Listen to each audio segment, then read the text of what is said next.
Y mire, le voy a leer un solo párrafo de lo que, para entrarle al tema de manera inmediata. Han colaborado con los cárteles y con el gobierno. Han derrumbado y encumbrado capos. Han alimentado y dinamitado la guerra contra el narco. Son infiltrados, protegidos, impunes y han jugado el juego más peligroso de todos. Son los espías antinarcóticos de Estados Unidos y este libro narra su historia. Y es un libro que se llama 100 años de espías y drogas, la historia de los agentes antinarcóticos de Estados Unidos en México, escrito por Carlos Pérez Ricart, a quien le damos la bienvenida esta tarde aquí en Los Periodistas. Carlos, pues muchas gracias. Y el libro que tú escribes tiene que ver con lo que hoy el presidente López Obrador respondió después de lo informado por la DEA en Estados Unidos. Muy buenas tardes. Hola Álvaro, encantado de estar hoy contigo para hablar de este tema y otros, y gracias por la promoción del libro. No, al contrario, porque es un libro fundamental. Yo digo que por eso me pareció importante y yo te agradezco mucho que hayas una vez más, como siempre, con generosidad, aceptado platicar con el auditorio de Los Periodistas. ¿Qué tanto de lo que el presidente López Obrador dijo hoy sobre esta participación de agentes de la DEA en México es soportado por la realidad? Es interesante, por no decir otra palabra, y soy humilde con el adjetivo de interesante, cómo los comentaristas mexicanos ven en las declaraciones de López Obrador un error y no al contrario un acierto en decir ustedes no pueden estar operando en México de la manera en que la hacen, ¿no? Pareciera que a la comentocracia mexicana le parece correcto que haya espías, que haya gente de la DEA infiltrando. Déjate tú que el hecho de que sean cárteles o criminales, sino el hecho de que lo hacen sin la anuencia del gobierno mexicano. Me parece muy grave la legitimación de un acto ilegal como el que hace la DEA en México. Es un acto que va contra la soberanía nacional, pero es un acto que dice también muchas cosas. Dice también la poca confianza que tiene en el gobierno de México y también nos dice mucho de las presiones que recibe la DEA en Estados Unidos para actuar con el fentanilo. La DEA se durmió durante 4 o 5 años con el tema de fentanilo. No es un tema nuevo y solo ahora que comienza a salir en las noticias, cuando explota de verdad la realidad y ante el panorama electoral, es que la DEA se ve en la necesidad de comenzar a filtrar esta información a los medios y de anunciar estas indictments aparentemente muy luminosos para, digamos, que se entienda que están haciendo algo al respecto. La verdad es que la DEA llega tarde al tema y comienza a culpar a México para un poco salvar su propia responsabilidad en Estados Unidos y en México.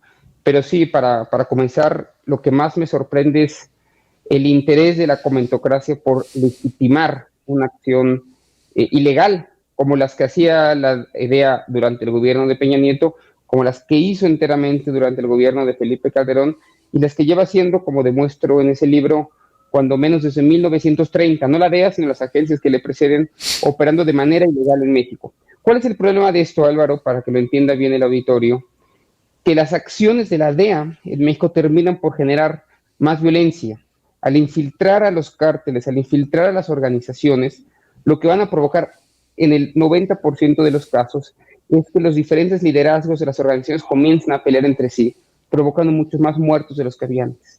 Entonces, con el objetivo de buscar más confiscaciones y con el objetivo de buscar más arrestos y mejores métricas para ellos, ¿sí? Con ese objetivo, ellos infiltran las organizaciones y terminan provocando muchos más muertos de los que había antes. Nuestro reclamo no es porque queramos que se protejan a los cárteles. Imagino que el presidente no va por ese camino, ni mucho menos, sino porque es una acción ilegal, es una acción ilegítima que además va a producir mayores índices de violencia. Ese es el problema real. Sí, yo aludía precisamente a la interpretación que comenzaron a darle esa comentocracia muy domesticada en los años, no solamente del calderonismo y del peñismo, es el oficialismo de siempre, muy dados por ejemplo, legitimar que un gobierno o un presidente soporte todo lo que en Estados Unidos o desde Estados Unidos hacen. Comenzaba yo por eso y con esa narrativa que han ido construyendo también, en el sentido de que López Obrador se opone a la cooperación con Estados Unidos porque protege a la mamá de Joaquín El Chapo Guzmán porque la saludó.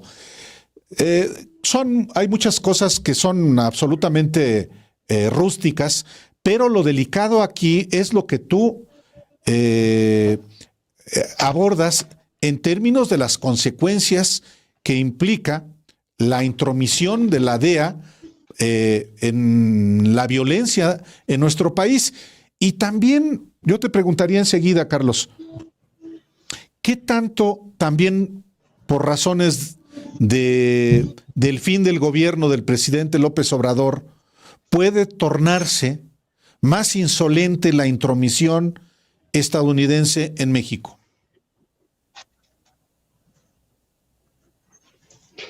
Mira, creo que hay que recordar un poquito de historia reciente para contestar esta pregunta que me haces, Álvaro. Primero viene el caso Cienfuegos. Luego, esto es noviembre, octubre del año 2019, corrígeme si me equivoco. Sí, es correcto. En febrero vienen los lineamientos del gobierno mexicano de seguridad nacional que limitan la participación de la DEA en México. Y estamos hablando del 2020. Viene poco después, antes, las presiones para que liberen a Cienfuegos ante la falta de pruebas contundentes. Se filtra el documento por parte de la Secretaría de Relaciones Exteriores. Y luego viene una serie de elementos, y esto es solamente un capítulo más. Primero, la expulsión del avión que tenía la DEA en el aeropuerto de Toluca, ya no puede operar más. Y la disolución de esta oficina especial que mantenía la DEA en México, de una unidad que operaba básicamente con un suplemento salarial de ellos y hacía lo que quería la DEA en México, termina por cerrar el presidente López Obrador, 2 de ellas, ¿no? O la anuncia así. Y luego vienen muchos dimes y diretes, muchas peleas, el tema de Ovidio viene antes. Entonces esto ya lleva 2, 3 años siendo probablemente el punto más bajo de colaboración entre la DEA y el gobierno de México. Me parece que el gobierno de México ha hecho lo que tenía que hacer, que era poner un alto a una agencia que operaba, que hacía y deshacía como ellos querían durante el gobierno de Felipe Calderón, y le pone un alto a esto. Este es un episodio más a un problema que viene ya de 2 años para atrás. Y el hecho de que lo hayan anunciado así, y que se anuncie públicamente, porque eso fue lo que pasó el viernes, la administradora de la DEA anuncia públicamente los cargos contra 25 miembros de la organización de los Chapitos, anuncia públicamente la filtración un día después, Álvaro y auditorio, un día después de que está Rosa Isela Rodríguez y de que está Marcelo Ebrard en Washington. Pudieron anunciarlo juntos, pudieron haber dicho que era parte de una estrategia común, como debería serlo, pudieron haber dicho que era una muestra de la colaboración que iban a tener los dos países, pero prefirieron esperar a que regresaran a México y casi por la espalda hacer el anuncio público. Por eso me da mucha tristeza que se reciba ese tipo de declaraciones y documentos como con mucha alegría por esa comentocracia que tú ya mencionas, y que le hace un santo cuántico básicamente en su explicación al decir, se protege porque se está protegiendo el cártel de Sinaloa, cuando no hay una sola evidencia en ese sentido. De lo que sí hay evidencia, Álvaro, y de lo que sí hay evidencia real, es que durante el gobierno de Felipe Calderón se protegió al cártel de Sinaloa, y esa evidencia está ya y la conocemos en la corte en Estados Unidos. Esa es la evidencia real, y ahora intentando cambiar la narrativa, se pretende decir que porque el presidente saluda al Chapo, intentando bajar las tensiones que realmente existen allá en Sinaloa y las tensiones que realmente existen en México, de ahí se salta, ¿no?, cuánticamente a pensar que lo que se protege es a un cártel en particular, cuando, insisto, no hay ninguna evidencia de eso, ni en términos de comunicaciones interceptadas, ni de arrestos, ni de nada que se le parezca, ¿no? Entonces, bueno, es un juego maligno, el que juega parte de la comentocracia, y que hay que entenderlo en un contexto de elecciones en Estados Unidos, en el año 2024, los demócratas y en este caso el Departamento de Justicia y la DEA intentando hacerse ver más fuertes de lo que son ante el evidente fracaso que han mostrado, y en México obviamente la oposición intentando sacar raja de este asunto, ¿no? Pero bueno, el hecho es que, quizás ya saltando un tema similar a este, pero el problema del fentanilo existe. En México sí se produce fentanilo, sí se sintetiza fentanilo. En Estados Unidos están muriendo, Álvaro, 198 personas diarias por sobredosis de fentanilo, ¿no? Esto es prácticamente cada 7.5 minutos. Cada 7.5 minutos muere una persona por consumo de fentanilo en los Estados Unidos, ¿no? Casi 200 cada día. Y eso está provocando evidentemente un problema no solamente en Estados Unidos, y pronto va a ocasionarse en México. Ya sabemos que hay farmacias en las que se venden medicamentos contaminados con fentanilo. Ya sabemos que hay miles de laboratorios de fentanilo y es un problema que sí se tiene que resolver con la urgencia que convenga al gobierno mexicano y no con la que se imponga desde los Estados Unidos. Tenemos que ser también soberanos en la manera en la que se va a atacar el problema del fentanilo y no dejarnos guiar por los tiempos electorales que están sucediendo en los Estados Unidos. Tiene que ser también una decisión autónoma que privilegie la reducción de la violencia y el cuidado de la salud de las personas y no los intereses de la agenda del Departamento de Estado y el Departamento de Justicia de los Estados Unidos.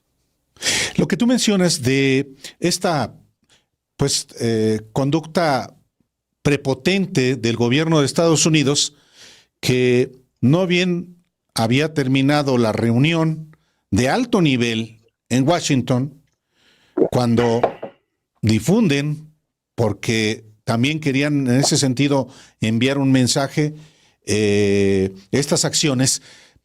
¿Qué prefigura hacia adelante, Carlos? Los agentes que siguen estando en México y que se supone deben rendir informes a las autoridades mexicanas sobre lo que realizan, porque ese es el nuevo marco legal que se derivó después del tema del general Cienfuegos. ¿Qué se prefigura? ¿Que van a seguir actuando con esa prepotencia o hay la posibilidad de que efectivamente le bajen al nivel? Porque entiendo que también esa es la razón por la cual el presidente habló de esta intromisión del gobierno de Estados Unidos. Mira, Álvaro, yo pienso que estamos a punto de entrar a una nueva crisis en la relación diplomática con Estados Unidos en este sentido, motivada por temas electorales. Creo que lo que sucedió el viernes, las filtraciones de esos documentos, dicen mucho del ánimo de la conversación bilateral, dicen mucho de la necesidad que tiene la DEA de realmente mostrarse cada vez más dura, así como el Departamento de Justicia. Creo lamentablemente que vamos a estar escuchando mucho más de esto en la próxima semana. Vamos a ver qué dice la DEA de las declaraciones del presidente López Obrador, a ver si la DEA no continúa filtrando información. El hecho es que este marco legal que tú mencionas, que se aprobó hace 3 años, los lineamientos, no ha sido respetado por la DEA o es respetado solamente de manera parcial. Lo que dicen los lineamientos es que los agentes de la DEA establecidos en México tienen que reportar a la Cancillería de México cuáles son sus actividades. Lo que pasa es que, ya sabemos, lo he explicado en este espacio, está en el libro, justamente en 100 años de espías y drogas, la DEA tiene 2 formas de operar, Álvaro. Una, a través de sus agentes permanentes en México, que son 52, que son agentes consulares, que sí están regulados y que seguramente mandan sus reportes impecables a la Cancillería cada semana o cada vez que se encuentran con un informante. Pero abajo de ese nivel, de esa escala, la DEA cuenta con muchísimas oficinas en Estados Unidos que mandan de manera temporal a varios de sus agentes. De estos no se entera nunca el gobierno de México, entran con visa de turista, se quedan los meses que ellos quieren en México, a veces infiltran, a veces son espías, a veces son el vínculo con informantes pagados por ellos, y de estos no sabemos absolutamente nada. Y así ha sido siempre, tampoco hay que asustarnos de esto. La DEA en sí misma opera de manera subrepticia, de manera ilegal, clandestina en México, y lo van a seguir haciendo. Lo que hay que hacer de este lado, me parece, es condenar ese tipo de actividades, y que fue exactamente lo que hizo hoy el presidente, y de lo cual parecen estar muy enojados los conservadores. Que tremendo ridículo, porque por atacar al presidente, y están en todo su derecho, porque pues de eso se trata la política, terminan justificando algo completamente fuera de lugar, que es la intervención de agentes antinarcóticos en México. Y a mí esta contradicción es cuando ya me parece que saltan una línea, porque en el odio entendible, legítimo, si ellos quieren, contra el presidente y contra el gobierno, empiezan a justificar una serie de acciones que bueno, a mí me sabe muy mal que lo hagan y los dejan ver peor, cuando además son los mismos que hacía 2, 3 meses justificaban o hablaban de la supuesta inocencia de Genaro García Luna y de la falta supuesta de pruebas que tenían en Nueva York. Entonces, ese tipo de contradicciones está bien que no se nos olvide y que no lo olvide el público y que entienda el marco político en el cual se están dando, ¿no? Hay que entender ese tipo de cosas aparentemente muy técnicas siempre desde la política. En Estados Quiero Unidos, aprovechar también, Carlos Pérez Ricard, que platicamos contigo aquí en Los Periodistas, porque acaba de ser desclasificados documentos sobre José López Portillo como informante de la CIA, como se ha acreditado también ya que lo fueron, o por lo menos eso se documentó en Estados Unidos, Luis Echeverría, Gustavo Díaz Ordaz. José López Portillo ya no vive como agente, como informante de la CIA.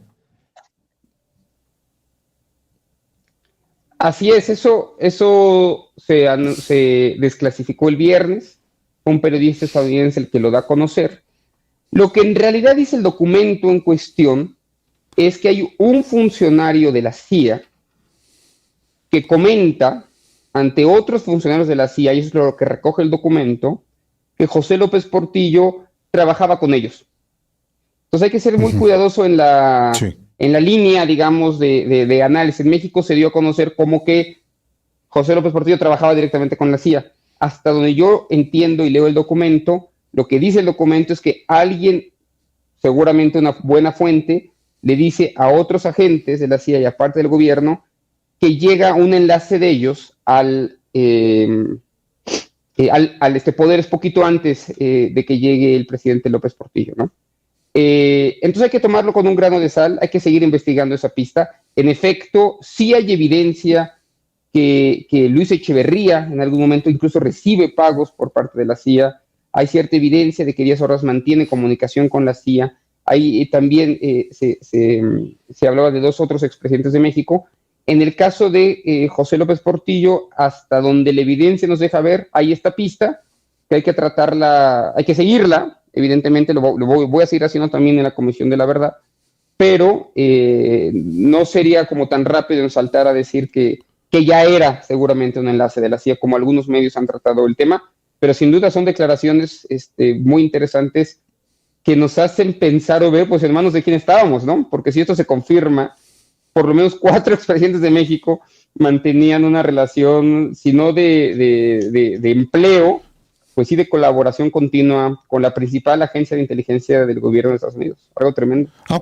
Aunque presidentes que lo sucedieron, quizás sin tener ninguna filiación o ni recibir pago a cambio, como muchos comentócratas, resultan ser más estadounidenses y en los hechos más agentes de la CIA de los que eventualmente pudieron existir antes. Y me refiero a Carlos Salinas, me refiero a Zedillo, me refiero a Fox, a Calderón. Y bueno, Peña es alguien más limitado, pero pues los apetitos, las tentaciones apátridas siempre han estado presentes en México hasta la fecha, Carlos. Y a veces resultan peores, ¿no? Estos que no necesariamente están afiliados o directamente trabajan para ellos, pero sí trabajan para sus intereses, como ya conocemos. Para el público que le interese el tema, un escritor, un periodista que se llama Jefferson Morley, escribió hace unos años un libro buenísimo, creo que solo se encuentra en inglés, ojalá se traduzca, se llama Our Man in Mexico, Winston Scott and the Hidden History of the CIA, que es nuestro hombre en México.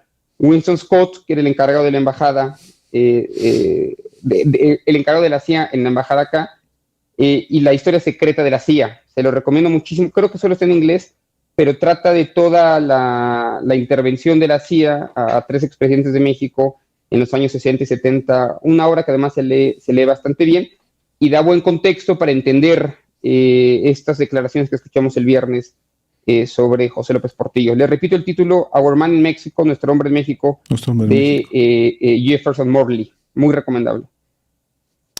Carlos Pérez Ricart, a reserva de que tengas alguna cosa que puntualizar, pues yo quiero agradecerte como siempre la oportunidad de platicar con el auditorio. No, una cosa que me parece importante, Álvaro, que este tema del fentanilo hay que leerlo ya en clave geopolítica. La leemos mucho en tema de seguridad, la leemos mucho en tema de salud, pero aquí está inmerso China, ¿no? Como el lugar donde estamos o donde se está produciendo y sintetizándose gran parte del fentanilo, que está en una guerra comercial y diplomática con Estados Unidos, por el tema de Taiwán, por el tema de Ucrania, y aprovecha, digamos, la coyuntura China para cerrar y abrir la válvula entre México y Estados Unidos. México como una suerte de huérfano entre China y Estados Unidos sin tener muy claro qué hacer. Estamos atrapados en un contexto geopolítico súper interesante y lo vamos a seguir viendo en los años por venir, en las semanas por venir, en los meses. Así que estaré encantado de venir a hablar contigo y con Alejandro de este tema. Es que sí es muy importante esto porque, hablando también de comentócratas y exfuncionarios, cuando el presidente López Obrador habla de China, Arturo Sarucán, quien fue embajador de México en Estados Unidos, de Felipe Calderón, comenta que China, con su respuesta, le dio lo cito, entre comillas, soplamocos al presidente López Obrador. ¿Es así? No, al contrario, yo creo que fue una acción inteligente la de enviar la carta a China, porque un poco lo que hace el presidente es decir, bueno, sí, es verdad que hay fentanilo acá, pero el problema real está en dos lados. La crisis del consumo de fentanilo que se crea en Estados Unidos por una serie de doctores corruptos que empiezan a hacer recetas de opiáceos sintéticos y comienzan a generar adictos en las zonas más vulnerables de Estados Unidos, es un problema estadounidense. Y la otra parte del problema está en las más de 4,000 laboratorios chinos que producen fentanilo y que lo trafican de manera ilegal a América del Norte. Se produce y se sintetiza gran parte de este fentanilo y sus precursores en China y luego es enviado. Y así ha sido siempre. México entra a la palestra, digamos, hace apenas 4 o 5 años, cuando una serie de redes que antes se dedicaban a la cocaína o que se siguen dedicando a la cocaína y a la heroína, como el Cártel Jalisco Nueva Generación y los Chapitos, comienzan también a hacer esto, pero es un problema secundario, o por lo menos posterior. Entonces, lo que hace bien el presidente, me parece, el presidente de México, es enviar la carta a China y decir, bueno, el problema está acá, ustedes dejen de enviarnos esos precursores químicos, ¿no? Porque China es parte del problema y parte de la solución, pero mi sensación, mi impresión, además por los reportes que he leído, es que no están muy interesados en resolverlo, porque también es una manera de mantener la confrontación que tienen con Estados Unidos. Sí. Entonces ahora, para la DEA, todo funciona desde México y desde China. En el organigrama que hacen del cártel de los Chapitos, hay puros mexicanos, un solo ciudadano de los Estados Unidos, como si el fentanilo desapareciera al cruzar la frontera, o como si los precursores no vinieran de ningún lado, ¿no?